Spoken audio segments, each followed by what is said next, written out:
this is Rovi here. Welcome to my channel after a very long time. So basically today we will be dealing with a very interesting topic and बहुत ही ज़्यादा important topic है मैं बोल सकता हूँ इसको क्योंकि इसके बारे में जानना it will give you a sense कि दुनिया में कैसे कैसे बॉडीज ऑर्गेनाइजेशन हैं जो डील करती हैं कई सारे इंपॉर्टेंट एस्पेक्ट्स के साथ। तो उसमें से एक बहुत ही इंपॉर्टेंट एलिमेंट आ जाता है इंटरपोल। तो आज हम इंटरपोल के बारे में बात करेंगे। Basically we will be dealing with what is Interpol, क्या फंक्शन क्या है इसका, कुछ इसके नोटिस कैसे काम कैसे करती है। सो इंटरपोल का अगर मैं बात करना स्टार्ट करूँ, let's start this topic in a very fluent way. Interpol की अगर फुल फॉर्म की मैं बात करूँ, it talks about the international criminal police organisation. This term signifies the international criminal police organisation. जैसे इंडिया में क्रिमिनल मतलब लाइक इंडिया में पुलिस है, स्टेट पुलिस होती हैं, उस तरीके से इंटरनेशनल लेवल पे क्रिमिनल पुलिस ऑर्गेनाइजेशन करके एक बॉडी है जिसका मोटो की अगर मैं बात करूं, मोटो कहता है connecting police for the safer world. मतलब एक ऐसी पुलिस हमें बनाना है कोऑर्डिनेटेड पुलिस, इंटीग्रेटेड पुलिस जो पूरी दुनिया में क्या हमें दे, एक safe world. So basically this Interpol, this organisation is basically aiming for what, safer world, जहां पे हम क्या बात करेंगे, कोऑर्डिनेटेड पुलिस, एक इंटीग्रेटेड पुलिस होनी चाहिए। सो हम बात करने वाले हैं। सो इंटरपोल के ये मोटो है। इंटरपोल हो गई भाई क्रिमिनल पुलिस ऑर्गेनाइजेशन। ये एक इंटरनेशनल लॉ इन्फोर्समेंट एजेंसी है। जैसे इंडिया में लॉ इन्फोर्समेंट एजेंसीज कई सारे हैं ना, उस तरीके से इंटरनेशनल लेवल पे एक लॉ इन्फोर्समेंट एजेंसी है, उसको हम लोग बोलते हैं interpole. Interpol basically it's an international organization that facilitates worldwide police cooperation and crime control. As I said in the early remarks, that basically it talks about integrated police body or coordinated police approach. So this international organization that facilitates worldwide police cooperation and crime control. इसका headquarter आपको मिलेगा Lyon France में, Lyon France में। Basically 1923 में 1928 में जब इसका establishment हुआ था, तब इसका हेडक्वार्टर ऑस्ट्रिया के टाइम ऑस्ट्रिया में हुआ करता था, बियाना में। उस टाइम इसका नाम था ICPC, international criminal police commission. ठीक है, बाद में इसका नाम बदल के आईसीपीओ कर दिया गया और हेडक्वार्टर इसका लियोन फ्रांस में कर दिया गया। फिलहाल 194 कंट्रीज हैं, जितने भी यूनाइटेड नेशन की बॉडीज हैं, कंट्रीज हैं, वो सारे हैं एक्सेप्ट नॉर्थ कोरिया बोल सकते हो, नॉर्थ कोरिया इसमें नहीं आता। सो ओवरऑल मैं इंटरपोल की बात करूं, बार बार एक टर्म रिवीजन में आ रहा है, बार बार एक टर्म हो रहा है, work together to fight international crimes of varied types. कई तरह के इंटरनेशनल क्राइम्स होते हैं, उनके साथ डील करने के लिए जब हम बात करेंगे तो हम किस बॉडी की तरफ जाएंगे, इंटरपोल की तरफ। एक क्राइम्स कितने तरह के हो सकते हैं, कई तरह के हो सकते हैं। क्राइम्स अगेंस्ट ह्यूमैनिटी, जैसे लाइक रोहिंग्या के खिलाफ एक तरीके का क्राइम हुआ, ह्यूमैनिटी के क्राइम। वो वार क्राइम की अगर मैं बात करूँ, श्रीलंका में हुआ था, जब सिविल वार चल रही थी, तब वहाँ पे वार क्राइम्स के केसेज आए थे। जेनोसाइड बहुत ही फेमस केस है रवांडा का, रवांडा जेनोसाइड। तो इस तरीके का अगर कोई इंडिविजुअल अगर इस तरीके के केसेस में इन्वॉल्व होता है तो इंटरपोल वहां पे आ जाती है, इंटरपोल का फंक्शन वहां पे आ जाता है। सो इतनी सारी इंटरपोल की बातें हो गई। अगर मैं बात करूं इंडिया एज अ नेशन और इंटरपोल के बीच का कोऑर्डिनेशन का क्या है, तो India as a nation joint Interpol in 1949, 1949 में हमने ज्वाइन किया। तब हमने क्या किया था कि हमारे देश की तरफ से सीबीआई को, सेंट्रल ब्यूरो ऑफ इन्वेस्टिगेशन को, as the national coordinating body of the Interpol के नाम पे हमने इंटरपोल के साथ क्या करा दिया कि भाई अगर आप इंडिया से अगर कोई बात करेगा तो वो सीबीआई बातें करेंगी हमारी। दो ही से गवर्नमेंट की तरफ से बातें होंगी, बट अगर कोऑर्डिनेशन की बात होगी कि इंटरपोल अगर इंडिया में किसी से बात करना चाहता है, किसी तरह का इंफॉर्मेशन शेयर करना चाहता है, किस तरीके की like Interpol wants to share any kind of information, वो बॉडी कौन सी होगी इंडिया में, CBI, central bureau of investigation. So basically क्या करता है, sharing information and projects for coordination like Rwandan genocides, other fugitive projects, इस तरीके के प्रोजेक्ट्स के लिए इंफॉर्मेशन शेयरिंग का काम करना वगैरह वगैरह के लिए काम करना इंटरपोल और सीबीआई। और उस तरीके से कोई पाकिस्तान की कोई बॉडी होगी, उस तरीके से कोई अमेरिका की कोई बॉडी है, उस तरीके से कोई फ्रांस की कोई बॉडी होगी, तो उसके बीच में एक तरीके के हम क्या करते हैं, सामंजस्य की बात करते हैं। सामंजस्य इट्स अ गुड थिंग, समन्वय स्थापित करना मैं बोल सकता हूँ हिंदी में। सो बेसिकली इंटरपोल, अब आप सोचो कि शेयर कैसे करता है इन्फॉर्मेशन। बेसिकली इंटरपोल क्या करता है ना, इसके अंदर बहुत इट्स अपना हेडक्वार्टर है भाई, इसके यहाँ बहुत सारे लोग काम करते हैं। ये सारी के सारे जो इनके स्टाफ हैं, जो पूरी की पूरी ऑर्गेनाइजेशन है, जो बॉडी, वो क्या करती है कि पूरी दुनिया से इन चीज़ों में इन्वॉल्व इंडिविजुअल्स और भी कई तरह के क्राइम्स में इन्वॉल्व इंडिविजुअल्स। एक चीज़ यहाँ पे याद रखना, जब मैं क्राइम्स की बात कर रहा हूँ, इंटरपोल कुछ क्राइम्स के साथ डील नहीं करता, जैसे racial crimes, religious crimes, religion के नाम पे, या पॉलिटिकल क्राइम्स, मिलिट्री क्राइम्स, कुछ ऐसे लाइक इंडिविजुअल केस के, यहाँ किसी ने मेरे को थप्पड़ मार दिया, मैं इंटरपोल पे चला गया, भाई देखो उसने मेरे को थप्पड़ मार दिया, आप ऐसे करते हो, ऐसा नहीं होता। या किसी ने किसी को रेशियल रेशियल क्राइम की बात करें हम, तभी उसमें इंटरपोल सजेस्ट नहीं करता, या रिलीजन के नाम पे हुई चीज़ों में इंटरपोल का कोई काम नहीं है। Basically it's talk about something that is very general in nature, like humanity, war crimes, genocide, जहाँ पे मतलब एक ऐसी बॉडी का आना एकदम लाइक इंपॉर्टेंट हो जाता है कि आप कैसे मतलब इन चीज़ों को छोड़ सकते हो। इन चीज़ों पे कोई तो होगी जो बॉडी डील करेगी। अब क्रॉस बॉर्डर हो रहा है, लेट्स से अगर मैं बात करूँ, टेररिज्म की बात करते हैं ना, टेररिज्म, साइबर सिक्योरिटी, कुछ और ऑर्गेनाइज्ड क्राइम्स।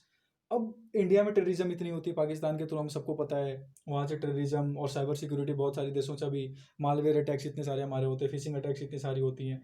अब ट्रांस बाउंड्री इंडिया और पाकिस्तान और इंडिया और श्रीलंका मान लो इस तरीके से हम बात करें, तो अगर ट्रांस बाउंड्री क्राइम्स की अगर हम बात करें तो उसको डील करने के लिए कोई तो ऐसी इंटरनेशनल बॉडी होनी चाहिए जो दोनों देशों के बीच एक तरीके का टॉक स्थापित करे, एक तरीके का टॉक कराने की कोशिश करे, उनके बीच के प्रॉब्लम्स को खत्म करने की कोशिश करे। International crimes like transboundary crimes, उसमें कौन सा बॉडी आ जाता है, इन्वॉल्व हो जाता है, वो इंटरपोल आ जाती है।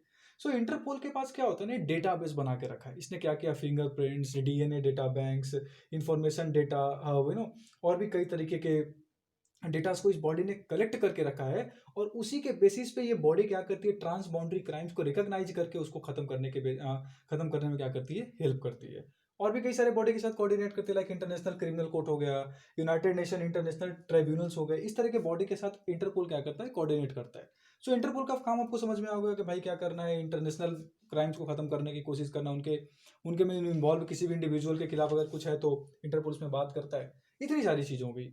अगर मैं इंटरपोल की थोड़ी स्पेसिफिक चीज़ों की मैं बात करूं कि इंटरपोल कैसे और काम करता है, तो ये क्या करता है, कुछ नोटिसेज शेयर करता है, कुछ नोटिसेज इशू करता है कि अगर किसी इंडिविजुअल के खिलाफ, मैंने जैसे इंडिया में एक बिल है, फ्यूजिटिव इकोनॉमिक ऑफेंडर बिल, 2018 की बिल है शायद, if I am not wrong. Fugitive economic offender bill, अब वो एक्ट बन गया था। तो उसमें क्या होता है कि जैसे इंडिया से कोई फिनेंशियल स्कैम करके, लाइक नीरव मोदी है ना, वो क्राइम करके भाग गया, विजय माल्या, इस तरीके से फिनेंशियल स्कैम करके वो चला गया यहाँ से सब। तो उसके खिलाफ एक तरीके की नोटिस हम शेयर करेंगे, लाइक कि जैसे कानून के भाषा में लुकआउट नोटिस होती है ना, लुकआउट नोटिस, लॉ के टर्म्स में बोलते हैं लुकआउट नोटिस। उस तरीके की इंटरपोल एक बिल्कुल उस तरीके की नोटिस शेयर करती है। अब उस नोटिस के बेसिस पे क्या काम होता है, अपन उस नोटिस की बात करेंगे, जल्दी जल्दी बात करेंगे, खत्म करेंगे इन चीज़ों को। सो वेट फॉर दैट, अपन उसके बारे में भी बात करने वाले हैं थोड़े समय में। हाँ, जैसा कि हम बात कर रहे थे नोटिसेस की, तो अपन बात करेंगे कुछ इंपॉर्टेंट नोटिसेस की। जैसे सबसे पहले नोटिस होता है रेड नोटिस। रेड नोटिस, आप कलर पे ध्यान देना, कुछ कलर हैं, कुछ कलर हमारे पास नहीं थे, जैसे ऑरेंज कलर, येलो कलर का मार्कर नहीं मिलता बहुत। सो रेड नोटिस की अगर हम बात करें तो red notice is the most important one. Red notice अगर किसी इंडिविजुअल के खिलाफ इंटरपोल ने अगर जारी कर दिया, इसका मतलब है कि वो उस इंसान को एक देश से दूसरे देश में मूव करना लगभग इम्पॉसिबल हो जाएगा। ये कहता क्या है red notice, to seek location and arrest of wanted persons. Look at the word, this word is called wanted person, we will talk about it. So to seek location and arrest of wanted persons for prosecution और to secure a sentence. कहने का क्या मतलब हुआ कि अगर किसी एक देश ने किसी इंडिविजुअल को पहले अपने देश में वांटेड पर्सन घोषित कर दिया है, तब अब वो इंसान कहाँ है पूरी दुनिया में, उसकी लोकेशन फाइंड आउट करने के लिए और उसको अरेस्ट करने के लिए, ताकि उसका प्रोसिक्यूशन कर सके, ताकि एक सेंटेंस उसको, जो भी उस सेंटेंस के लायक होगा, जो भी उसको सजा मिलनी होगी, वो मिल सकती है। इंडिया में वो कानून है इंडियन एक्सट्रेडिशन एक्ट। ये एक्सट्रेडिशन का मतलब होता है किसी एक देश से किसी दूसरे देश में किसी इंडिविजुअल को भेजना। फॉर एग्जाम्पल अगर मैं बात करूँ नीरव मोदी, सबको पता है नीरव मोदी कहाँ है। सो नीरव मोदी के खिलाफ इंटरपोल ने एक रेड नोटिस वो कर रखा है, हमने मतलब उस वो कर रखा है, मतलब इंडिया एक्सट्रेडिशन एक्ट के खिलाफ हमने डिमांड कर रखा है। तो ये इंसान उस जहां भी होगा वहां से अब ट्रेवल करना उसके लिए मुश्किल हो जाएगा, क्योंकि अथॉरिटी जो होंगी स्टेशन, मतलब स्टेशन पे, एयरपोर्ट पे, जैसे ही नाम आएगा उसका, इंटरपोल रेड लिस्ट है, उसको ट्रेवल करने नहीं दिया जाएगा वहां से। अब इंडिया और फ्रांस, मान लो जैसे फ्रांस है, कोई फ्रांस में कोई इंडिविजुअल, बहुत सारे हमारे टेररिस्ट जो है ना, इंडिया ने उनको रेड नोटिस जारी, इंटरपोल ने इंडिया के रिक्वेस्ट पे रेड नोटिस जारी कर रखा है।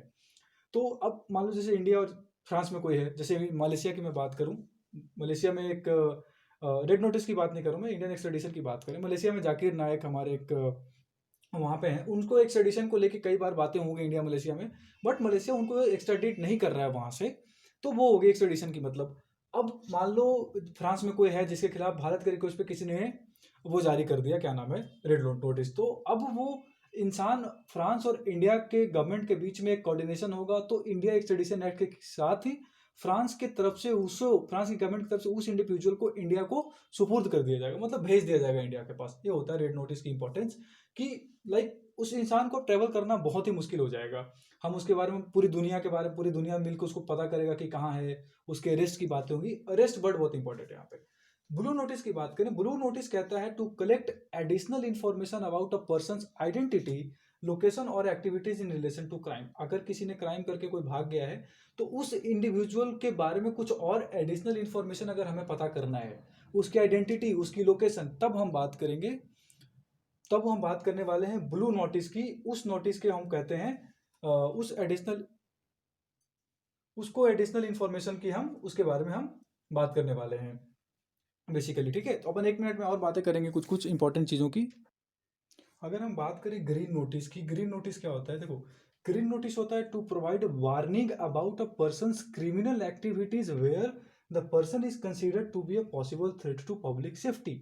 अगर मैं बात करूं कि देखो भाई, इंटरपोल ने क्या किया, किसी पर्टिकुलर इंडिविजुअल ए के खिलाफ एक ग्रीन नोटिस जारी कर दिया। वो क्या है उसका मतलब? कि वो ये बताना चाहता है कि ये पर्सन एक तरीके की पब्लिक सेफ्टी के ऊपर एक तरीके का प्रॉब्लम क्रिएट कर सकता है, उसका क्रिमिनल एक्टिविटी वो इंडल्ज हो सकता है। So be aware about certain criminal activities of a particular individual. Yellow notice की बात करें, येलो नोटिस क्या होता है? To help locate missing persons often minors और to help identify persons who are unaware to identify themselves. वैसे लोग जो अपने आप को आइडेंटिफाई नहीं कर पा रहे हैं, लोग वैसे बच्चे, कुछ माइनर्स जो एक ट्रांस बाउंड्री मूव कर गए, एक दूसरे को नहीं कर पा रहे हैं आइडेंटिफाई, तो उस कंडीशन में येलो नोटिस जारी की जा सकती है। ऑरेंज नोटिस क्या होता है? ऑरेंज नोटिस होता है to warn of an event. एक यहाँ पे इंडिविजुअल की बात नहीं करें basically, to warn of an event, a person, an object और a process representing a serious and imminent threat to public safety. यहाँ पे हम किसकी बात करते हैं? ग्रीन नोटिस में किसी पर्टिकुलर इंडिविजुअल के क्रिमिनल एक्टिविटी की। हम ऑरेंज नोटिस में बात करें किसी पर्टिकुलर इवेंट की। मान लो कोई ऐसा इवेंट होने वाला है कहीं पे, वो इवेंट के पास इतनी ताकत है कि पब्लिक सेफ्टी को एक इमिनेंट थ्रेट पहुंचा सकता है।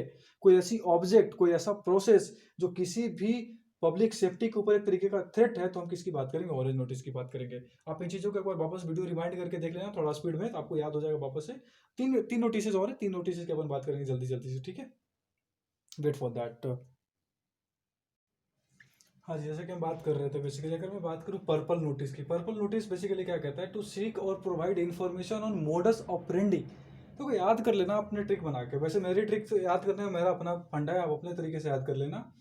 ये मोडस ऑपरेंडी, अगर देखो कोई क्रिमिनल है, कोई क्रिमिनल एक्टिविटी में इंडल्ज है, वो किस तरीके की मोडस ऑपरेंडी में, मतलब किस मोडस ऑपरेंडी कहने का मतलब क्या, मेथड क्या है उसका, मतलब है ना।